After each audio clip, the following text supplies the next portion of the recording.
Media, future thinkers, creative leaders, and change makers around the world. I'm Ekaterina, co-founder of Future London Academy.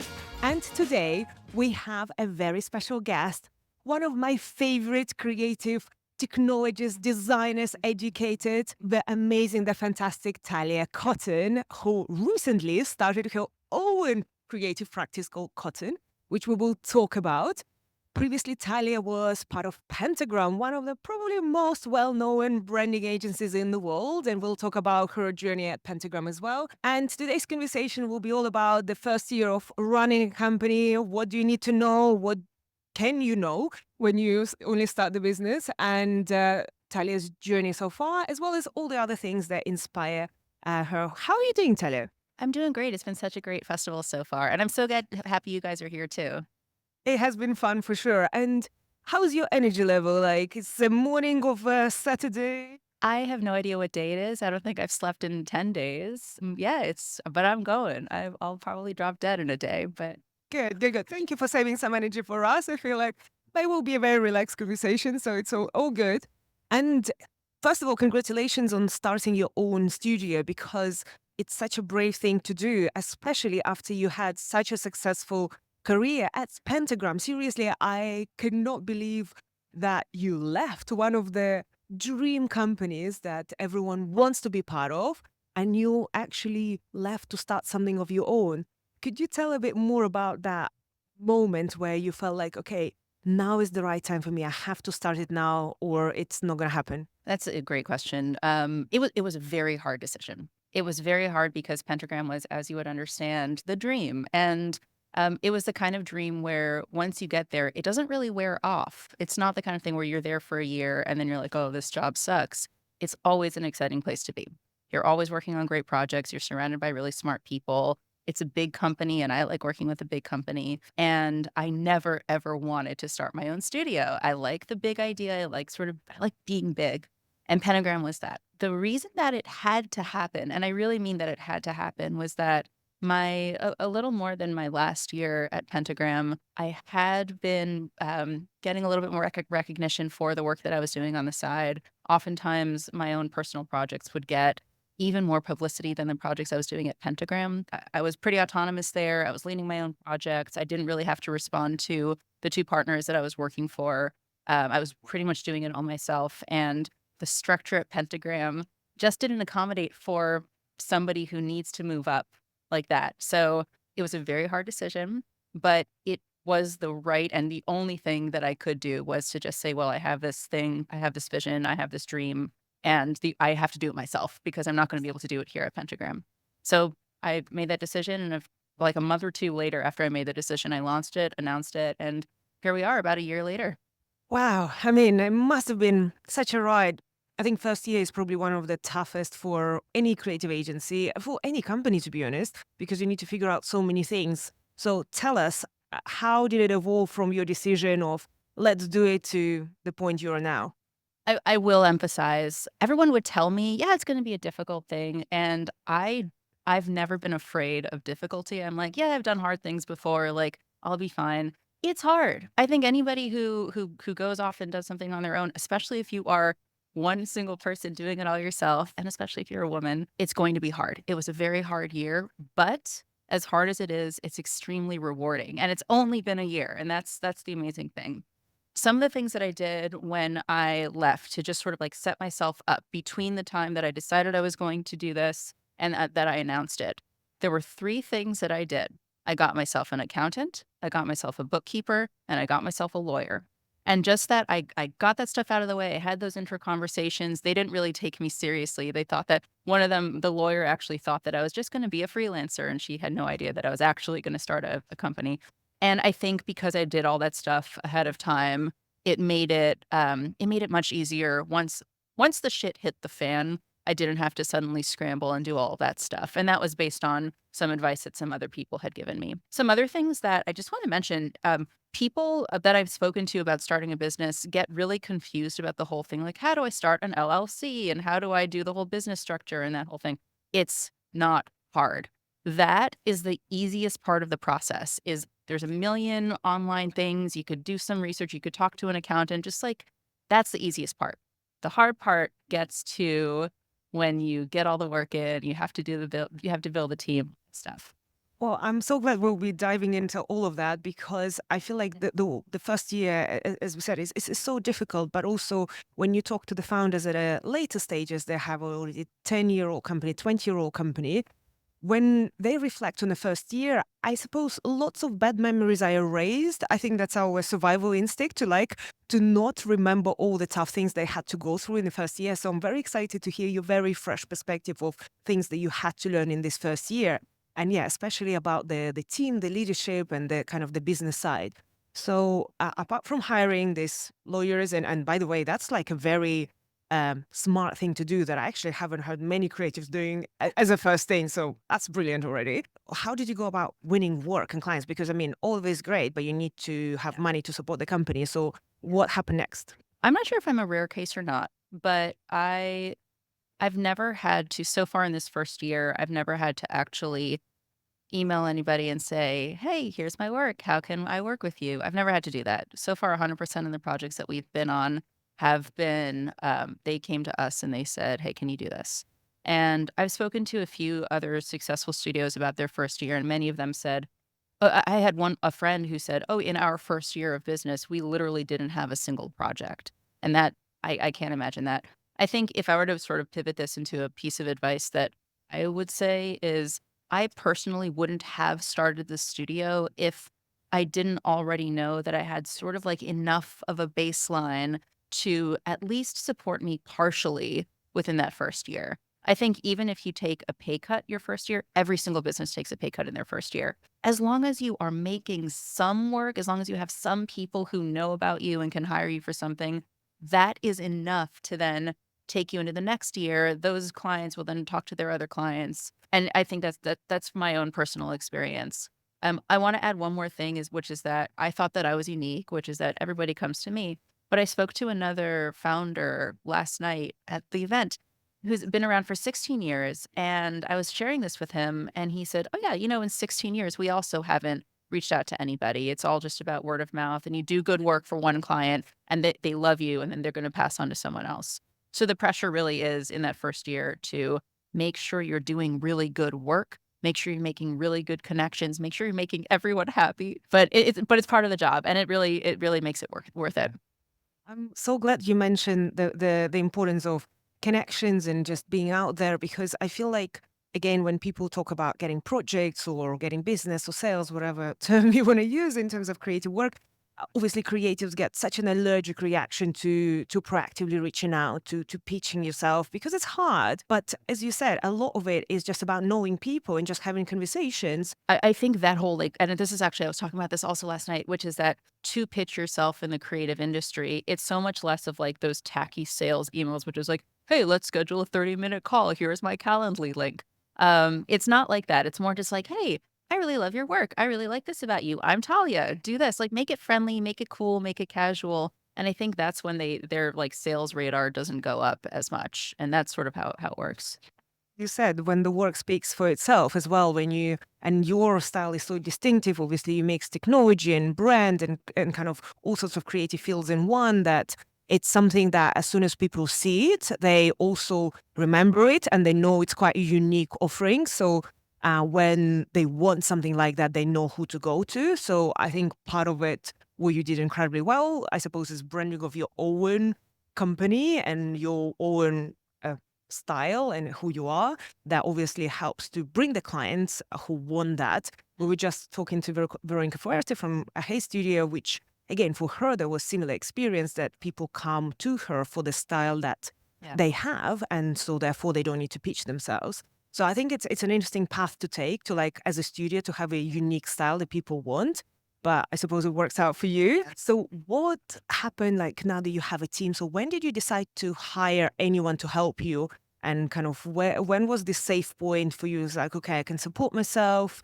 Now I can actually hire someone. Or was it the opposite? Like, I really need help. I don't care if I make any money, but I just need someone else to help me. Like, how did you decide to get someone else for your team? It was actually neither of those. I had been doing it for about 4 months, and it was just me, and it was a lonely experience, because I was doing all the work, I was doing a little bit of everything, and I could have probably continued to do it all by myself, but the business mind was saying, I can't be doing all of the design work and all of the development work because I need to be doing the new business, the publishing, the meeting, the connections, the stuff like that so that I can continue to build because otherwise I'm just a freelancer. So it was kind of risky. At the same time, simultaneously, I teach. One of my best students was graduating. I didn't want my former bosses, I knew he was interviewing at Pentagram, and I didn't want my former bosses to hire him because I wanted him for myself. So I hired him, best hire ever, and, it was very good because that was early on. I was able to sort of, like, train him while it was still slow, and now he's, like, our best employee. It was a tough decision because I didn't yet have, like, the stability to say, "Yes, I can definitely pay his salary."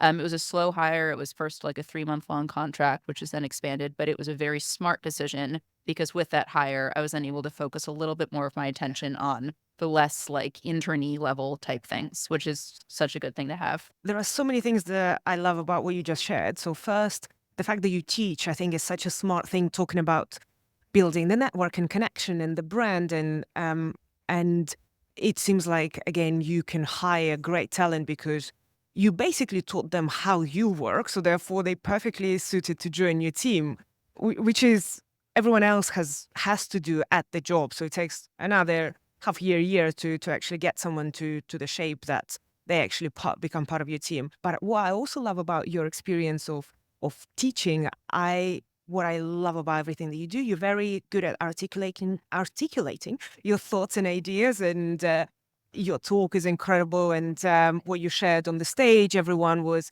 blown away because you have such a great talent in explaining things that might look complicated in such a simple way that it engages people and inspires people. And even talking to you now, I love how like you really think about how to articulate something in the best possible way. And I guess it comes from teaching because that's where you have to iterate a lot on how you explain things. It might be, but we've all had really bad teachers before, and they're not good at that, so I'm not too sure. Teaching has been, it's been, definitely time consuming. I teach 2 classes a semester, that's a total of 6 hours plus prep. It's just really good to see the new talent, again, kind of, like, meet the people, train them secretly for 2 semesters, see how well they respond to my feedback, but also I just love pushing them and seeing what they make with the new tools and the new technologies. Love it. And clearly that this now turned into you hiring someone, which is brilliant. So the first person that you hired essentially does more of, I suppose that would be called creative work. So now you focus on other things that you need to do.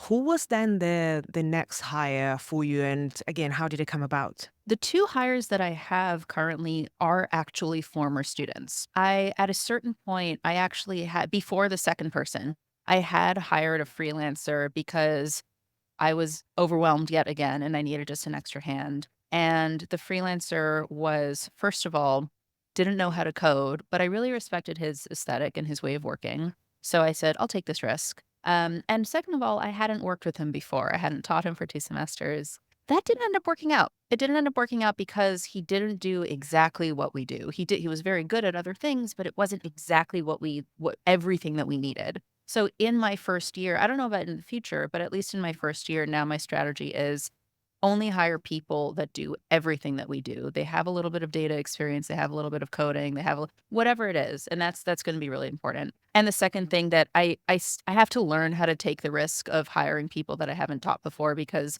that's how you make diversity and diverse work.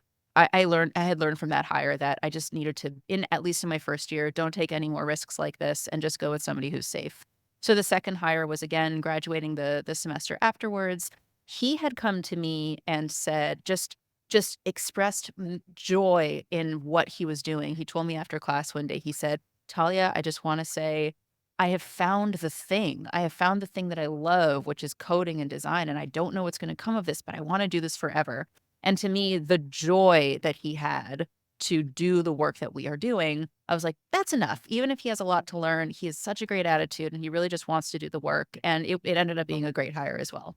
Oh, I'm so glad you highlighted attitude because, in all honesty, again, in my hiring experience as well, that's probably one of the key skills that actually will make someone succeed or not. Everything else can be taught, but the attitude, and when we say attitude, I think, I suppose, for us, for example, it means like you need to be curious about certain things, you need to be passionate about certain things, you need to want things that we love doing. So basically our journey should be aligned Yeah. and the skills you can learn on the way, but as long as we are going the same direction. What other things do you feel like you reflected are important during this hiring process? The everything that I know about hiring or that I think of when I hire is actually learned from Michael Bierut, my former boss. There's one person in the industry I've ever learned anything from, and it's Michael. So I thank you, Michael. I love you. What he had built a team when I was there, his team was about 16 people.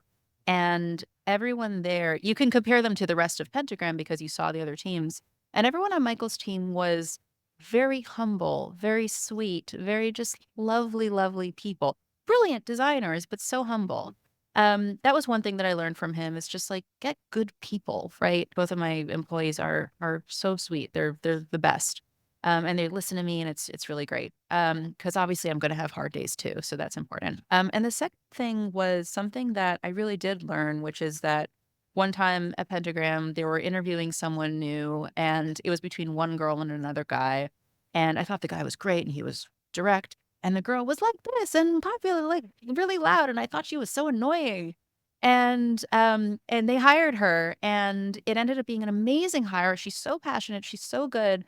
And the second thing was about hiring a little bit of different personalities. So Chris, my first hire, is very shy, very quiet, very sweet, very smart. Noah, my second hire, is a total opposite. He's like this. He wants to do everything. And maybe he's a little bit too quick sometimes, but I think that's sort of like they inspire each other. They sort of set an example for each other. And there's something really nice about that too.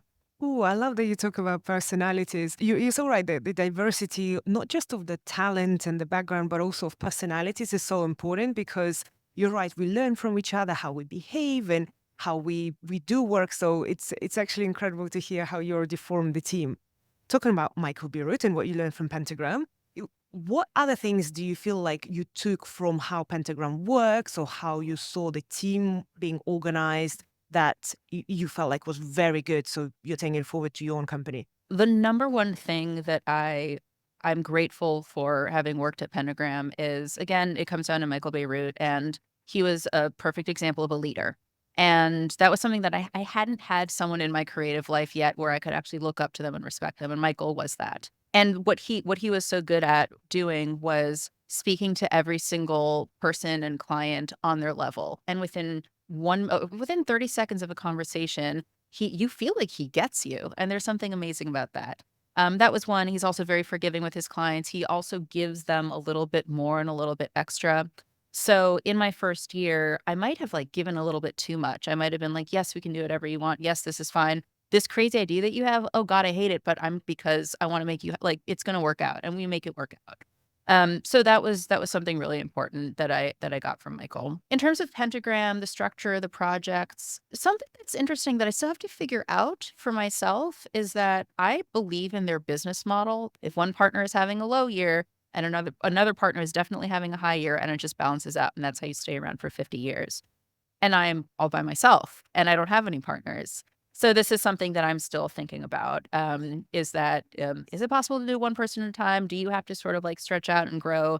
And talk to me in 10 years and I might have an evolved answer. Brilliant. And I'm glad that you brought up the pentagram structure. And again, in one of our previous conversations with Stefan Zagmeister, he was saying that he believes that the ideal size of the studio is 3 to 5 people, and the pentagram therefore kind of cracked the system because they figure out how to have a massive company of these small studios that basically keep the same culture and process, and you can still be small but take big projects on. I wonder when you think about your company, as you already said, you're kind of considering this pentagram, not pentagram structure, but in general, how do you think about growth and maybe not in 10 years, but at least in the next few years, where do you want to see it going? Yeah. Like I said, I love big companies. I love walking into a room with 100 computers and seeing what's on everyone's monitor and hearing the clicking and getting the I'm an extrovert. I just love that kind of thing. And my dream would be to build up to that and have that in my life again. And I honestly, I wouldn't have started Cotton if I didn't think that that was possible. So that might still be possible. But what I've learned is that there are breakpoints in growth. There's a difference between being a single person and having a team of two, three, four, five. Then there's a break point again at around, I don't know what number it is, but like between like 8 people, 9 people, suddenly you have to strategize differently and work differently. Keep going. And at a certain point, you're going to have to, obviously, you have to create tiers, you have to create levels. I think what Pentagram has is their tiered system is it's kind of like siloed. It's these columns, and there's kind of like, it's like that. But there is a system, there is a structure. Sorry, Stefan, but there is a structure where you also have like maybe one person, a couple people at the top, many different creative directors that have been trained and have sort of like gone up, and underneath them, they sort of like manage their own teams and their own projects. And you need an admin team and you need like all the different things, but it's still possible. And there are creative companies out there that do that, that don't have the same structure as Pentagram, but it does require that structuring, and it does require a really clear understanding of those breakpoints as they're happening. Yeah. Obviously, I cannot speak to that just yet, but that's sort of what I've just speaking to people. That's sort of what I'm preparing myself for because I do want to grow. Yeah, I mean, I could not agree more about the rethinking the structures of traditional hierarchy, but in general, like how can you structure a creative agency that, yeah, again, maybe has like these different, almost like you described them as columns, or again, what are the possible structures in terms of leadership and everything that again, Pentagram is very interesting in terms of how they approach leadership and how they show up at work and who they are as people. So you work with Michael Bierut, but you also worked with other, I suppose, leaders within the Pentagram. What other things that you picked up on them for yourself as who you are as a leader that you feel like maybe you now bring into your team as well? I think it was helpful that I was autonomous there. It was reassuring that I could lead projects. It was almost like at a certain point, it was like, I'm doing all this work and I'm not reaping the benefits of doing all this like leadership work at Pentagram. So that was another reason why I started. But I think the things that I learned have already been said, and everything else was a lot of introspection, a lot of like talking out to universities, people, talks, people like you, just going around meeting creative directors. I think that's where I kind of saw a much larger picture. Yeah, and that's where I learned the most things. And what is the toughest thing right now from where you are? So you already have a few members of the team, you already have clients, you have an office. So what's on your mind right now in terms of like things that you either still don't know or trying to figure out that maybe is the focus of your next year or next part of the journey? I'll back up and tell you the toughest thing about 3 months ago, and then I'll talk about the toughest thing right now or for the next 3 months.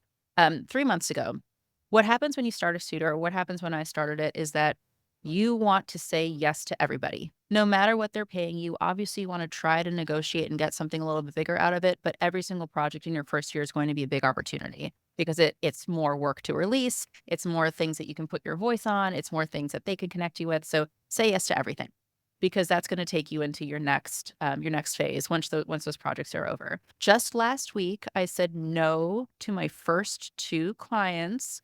One of them was because they weren't paying me enough, and the other one was because I wasn't going to benefit enough from the job that I was doing for them. And in saying no, because I now had enough portfolio, enough projects, enough people reaching out to me, I was now able to then take a step back, reassess the direction that I wanted to take the studio, and say, okay, we're 1 year old. This is what I want to do in the next year. And you need that break. You need to be able to sort of like do that. As far as what's the most difficult thing right now, maybe that's the difficult thing is that now I'm in this position where I've said no, right? And that's kind of scary. And does that mean that I'm not going to have the money that I made last year, which was a lot of money, to go into my next year? I think at the end of the day, if you have a very first successful year, it's the opportunity to then really make the studio what you want it to be. And it's a risk, but hopefully it's a risk worth taking. Thank you so much for sharing this. And I love that you talked about kind of the necessary thing you have to go through in the first year, but that could be painful and are painful, but also how not to get stuck in the same thing, to just repeat that again and again and actually take a step back and think, okay, where do I want to take my company? What kind of projects do I want as part of it? What's your criteria now when someone approaches you? I mean, part of it is budget, but are there any other criteria that are important for you when you pick up a project? There's two factors that you have to cross-reference with each other. The first factor is how much are they paying me? And the second factor is how much is this going to add to my portfolio? How enjoyable is it going to be? That kind of thing. A project can pay you $200,000 and be the most boring thing in the world, and absolutely you're going to take it. Similarly, they can pay you our absolute lowest minimum, but it's like the most rewarding project and you're going to take it too. We just accepted a project like that on the ladder, and it was the best decision I could have made. It's like we're already making connections. It's already so much potential out of that project. I think it's difficult. You have to sort of understand what that threshold is. And the projects that sort of fall in the middle there, where it's like definitely not as much money and maybe not the most rewarding, but there's sort of like potential there. That's when you sort of have to follow your gut. But that's kind of like that's that chart of how to take on a project.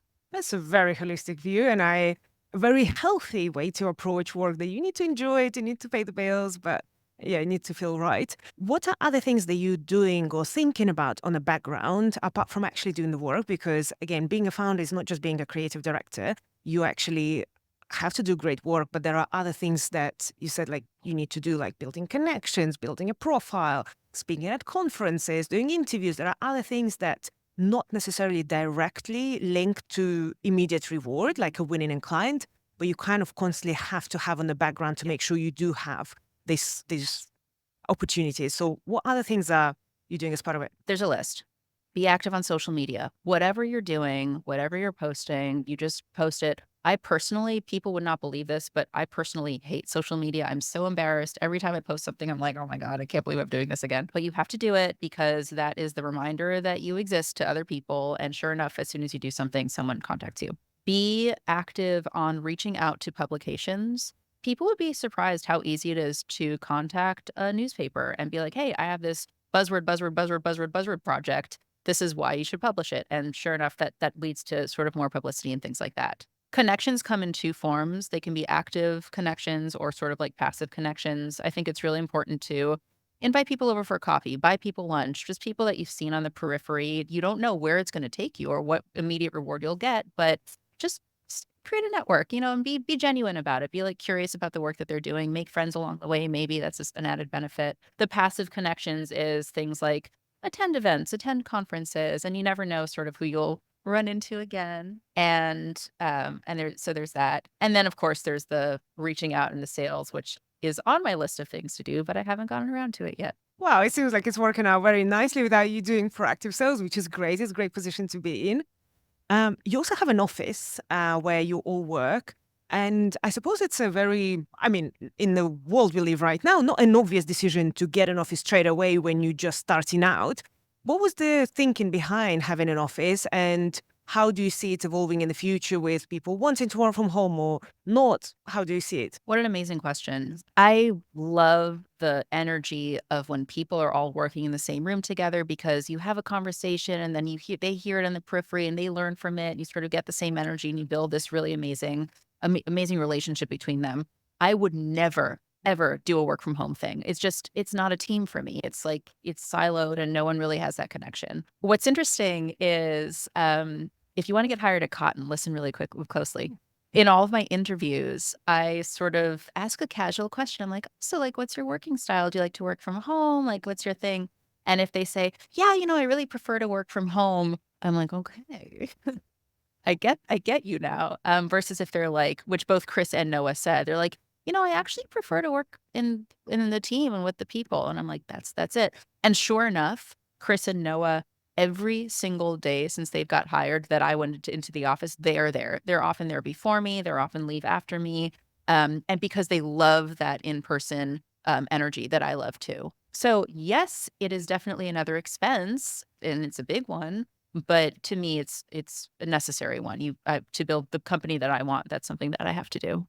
I love how you, again, going back to the hiring process, hire for the same values, the same direction, because it's so important. You can't change those things in people. And why make someone suffer through what they don't want in the first place and not right for the situation? Why not just get someone who, again, wants to be where you are and wants to do things that you want to do? I suppose what inspires you right now, because I feel like you're in such an interesting place in terms of the creative field that maybe not many of our listeners or viewers are they in terms of the inspiration you see, because you're very connected to technology, to coding, to kind of other things that, again, maybe a more traditional graphic designer or a branding expert probably won't see. So where do you go for inspiration right now? What do you see around? What excites you from the professional perspective? That's a hard question, and I might get really honest and vulnerable to answer that. And I think that, the first year of business it's hard, and you sometimes lose the passion and the inspiration, and you lose sight of the things that once got you excited because it becomes about money, and it becomes about the connections, and it becomes about answering the 50 emails that you got in the last hour, and then you don't get to do the things that make you excited. So that has been a struggle in the past year, sort of finding the places for inspiration. I think at the end of the day, if you start for the right values, which for me was like, I believe in this thing that I'm doing. I love the work that I'm doing. I love the impact, the potential impact that it can have. I don't think that there's any alternative to what I should be doing with my life. I think this is like this is necessary. And I think at the end of the day, that's what it comes down to, is that no matter how difficult the day is and no matter how uninspired I am, I still, at the end of the day, if I'm having a conversation with my friend over drinks and I'm like crying, they say, Talia, do you want to do anything different? And I'm like, no, I really don't. I really like what I'm doing. This is really very good. And it's just about kind of like pushing through that and sort of like following that vision. Oh, thank you for being vulnerable, and thank you for being honest about how hard it is, because it is a very lonely place to be any sort of leader, but especially a founder, and especially in the first year where there is so many things they need to take care of.